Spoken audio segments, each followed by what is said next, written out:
Ever get that feeling? Like you really want to dive deep into something, but without, drowning in a sea of Oh, details. absolutely. I think we all crave that sometimes. Yeah, and that's exactly what we're going for in this deep dive. We asked you guys to send in some excerpts from To Kill a Mockingbird, and we got so many great responses. Yeah, it's such a rich book full of so much to unpack. It really is, and we thought, instead of just looking at it as a story, let's treat it like a window into what it was like growing up in the Deep South back in the 1930s, facing issues like prejudice and justice. Especially as seen through the eyes of children, right? Exactly.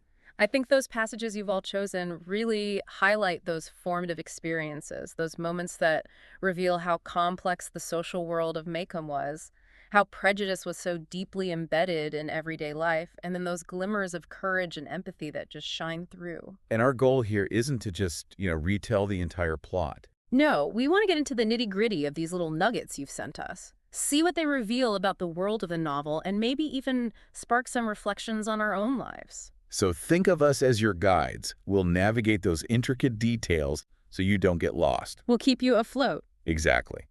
Okay, so let's jump right in. One of the things you encounter right away, both in the book and in the excerpts you all sent, is Scout's first experience with the social dynamics at school. Ah, yes. Particularly with Walter Cunningham and the new teacher, Miss Caroline. Right. Walter, he doesn't have lunch money, and Miss Caroline just doesn't get it. It's Yeah. like she's completely out of her depth. But Atticus, he gives you a really interesting take on the situation, doesn't he? Oh, absolutely. He explains that the Cunninghams have a certain pride about them. Yeah. They'd rather go without than accept charity. And that whole thing about them paying Atticus back with things like stovewood and turnip greens. Even Dr. Reynolds seems to do something similar. Like a whole different kind of economy almost. It really is. And Harper Lee does this brilliantly. She uses Scout's innocent observations to introduce these complex social and economic realities. She's just a kid, right? Exactly. Scout can't grasp why Walter can't simply borrow a quarter. All she sees is Miss Caroline making him feel uncomfortable. It highlights the gap between a child's simple understanding of the world and the unspoken rules that govern adults. And as Scout tries to explain this to Miss Caroline, and what happens? She gets punished. It just adds another layer, doesn't it? Miss Caroline clearly doesn't understand this community at all. And then we see this contrast in how the children themselves interact with Walter.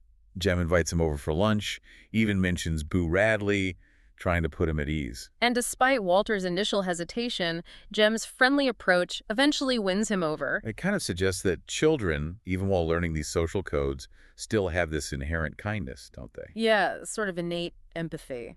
But the real eye-opener, at least for Scout, and maybe for readers too, comes during lunch at their own house. Ah, yes, that scene at the dining table. Scout and Jem are used to Atticus talking to them in a certain way. Yeah. But with Walter, it's different. He engages Walter in a real conversation about farming, treating him with genuine respect, no condescension. It's a subtle thing, but it speaks volumes, right? Absolutely. It shows Atticus's deep respect for everyone, regardless of their background or social standing. And then, in the excerpts you all sent, we shift gears to another big part of Scout's childhood. Mhm. The mystery of Boo Radley. Oh, Boo Radley, the stuff of legends. Right. The kids are both terrified and utterly fascinated by him. That whole local lore, the poisoned pecans, the whispers and rumors. The Radley place becomes this symbol of the unknown. And naturally, it becomes a target for all sorts of childhood dares. Like Jem bragging about going near the house, then the dare to leave a note for Boo. It's that classic childhood urge, isn't it, to test boundaries, to prove their courage. All fueled by local gossip and their own wild imaginations. And then there's that hilarious nighttime escapade with Dill. They try to sneak a peek into the Radley house. With their logic being, Yeah. it's dark, so no one will see them. And Atticus will be absorbed in his book.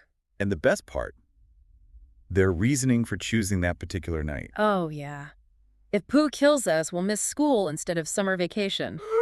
Classic kid logic. It's that beautiful blend of innocence and a completely skewed sense of danger. And of course, the adventure goes sideways when Jem loses his pants on the fence. Yeah, poor Jem. But his frantic dash back to get them isn't just about fear of Mr. Nathan Radley. There's something deeper there, right? Yeah, I think it's the fear of letting Atticus down. That's what really drives him. Atticus's opinion holds so much weight for Jem, doesn't it? And that leads to one of the most touching moments in the excerpts.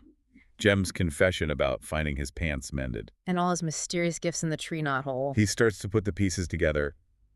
It's Boo Radley behind it all. That realization that the monster in their imaginations might be something else entirely. And then Miss Maudie steps in with her perspective. She remembers Arthur Radley as a kind boy, always polite. She hints that whatever happened behind closed doors might have shaped him in ways the children can't understand.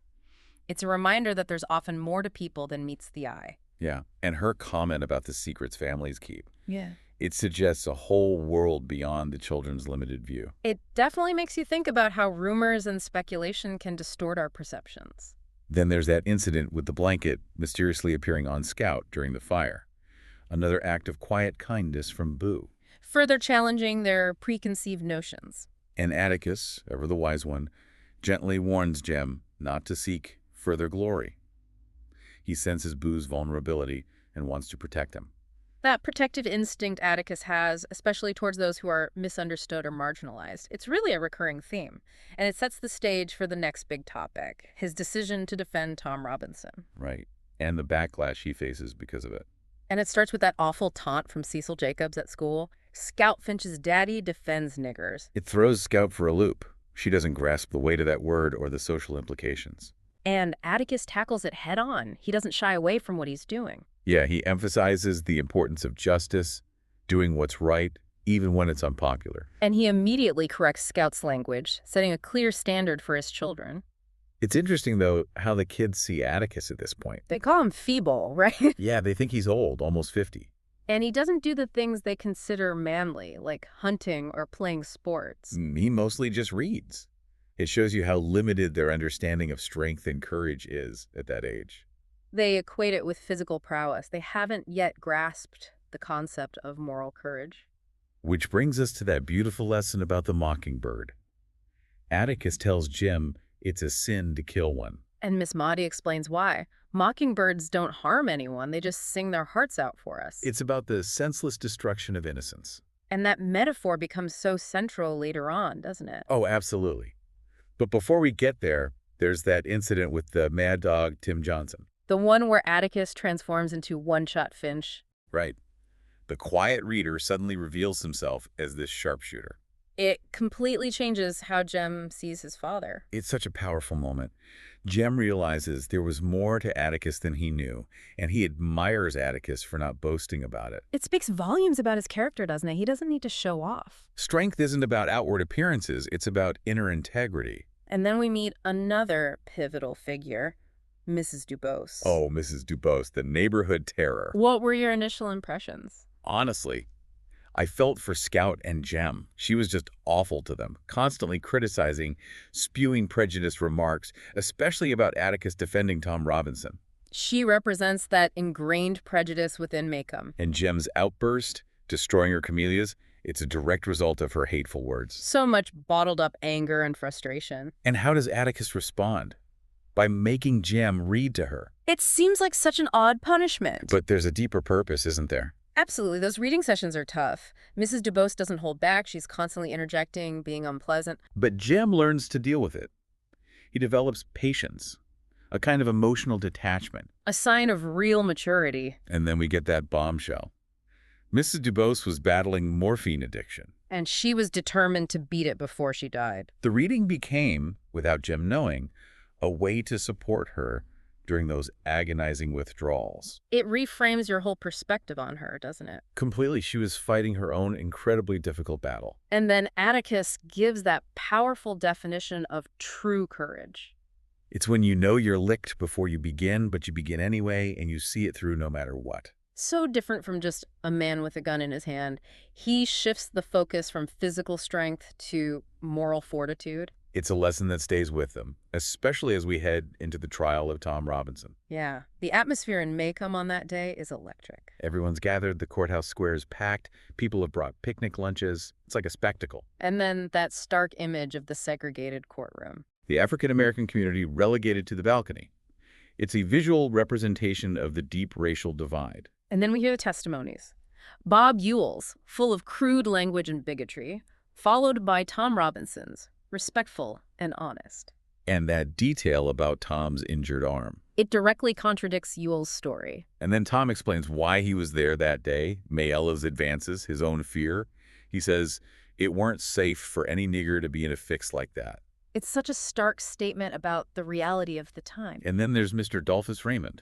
He adds another layer of complexity. Ah, yes, the town drunk. But then he reveals to Scout and Dill that it's all a pretense. He pretends to be drunk to give people a reason for his unconventional choices, living with the African-American community. It's his way of exposing the hypocrisy, the simple hell people give other people based on race. His observation about white people not seeing black people as fully human is just heartbreaking. And then we have Atticus's closing argument. So powerful. He points out the lack of evidence, the clear bias. But the jury delivers a guilty verdict. It's a crushing blow, especially for Jim. He's just devastated by the injustice. It shatters his faith in the system. But there are these small moments of hope, like the African-American community, showing their gratitude to Atticus by sending him food. And Miss Maudie reminds Jem that Atticus is doing the tough, thankless work. The jury deliberating at all, even for a short time, is a sign of progress, however small. But the aftermath of the trial is tense. Bob Ewell confronts Atticus at the post office. It's a horrible scene. The spitting, the threats. And Atticus remains calm. Too old to fight. Again, that moral strength over physical retaliation. The kids are terrified for him. They want him to get a gun, protect himself. But Atticus understands Ewell's need for revenge. He's lost face. He wants to lash out. And Atticus is willing to be the target to protect Mayella's children. Then, the devastating news. Tom Robinson tries to escape prison and is killed. The weight of injustice, the loss of hope, it's just crushing. And Jim's disillusionment is palpable. We then move towards that fateful Halloween night. The school pageant, Scout's awkward ham costume. And Anne Alexandra's sudden feeling of dread. Somebody just walked over my grave. It's like a premonition. Then the walk home in the dark. The attack. So sudden, so brutal. Jem gets hurt, there's a struggle. And Bob Ewell ends up dead. With a knife wound. And Mr. Hectate arrives, declaring that Ewell fell on his own knife. But it's obvious he's not telling the whole truth. He's covering for someone. It's pretty clear he's trying to protect Boo Radley. Atticus thinks Jem did it, but Mr. Tate steps in, knowing what really happened. He wants to shield Boo from the public eye. Atticus struggles with this. His sense of justice is so strong. But Mr. Tate argues that Boo's actions prevented further harm. And when Atticus asks Scout if she understands, she gives that incredibly insightful response. Well, it'd be sort of like shooting a mockingbird, wouldn't it? It brings everything full circle. She gets it. Exposing Boo after what he did would be like harming something innocent and vulnerable. And then we have that quiet scene with Scout leading Boo back home. Standing on the Radley porch, she sees the world through his eyes. It's a culmination of her journey of learning empathy and understanding. She realizes how little she actually knows, except possibly algebra. That touch of childhood innocence after all the darkness. And Atticus reads her The Gray Ghost, a story that subtly parallels Boo's situation. It's a quiet ending, full of unspoken understanding. So looking back at all these excerpts, what are some of the big takeaways for you? For me, it's the way Lee depicts the loss of innocence as Scout and Jem experience the harsh realities of prejudice and injustice. We see the complexities of social class, the courage it takes to stand up for what's right, even when it's unpopular. And those quiet forms of bravery, not just physical, but the moral strength of people like Atticus and even, in her own way, Mrs. DuBose. And at its core, this book is about empathy, understanding different perspectives. It's so relevant even today. It makes you wonder, doesn't it? Who are the mockingbirds in our own society? The people who need protecting, who are misunderstood or marginalized.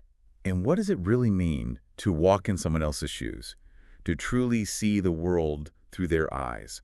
It's something to think about, something to carry with us. Long after we close the book. Thanks for joining us on this deep dive. Until next time. See you then.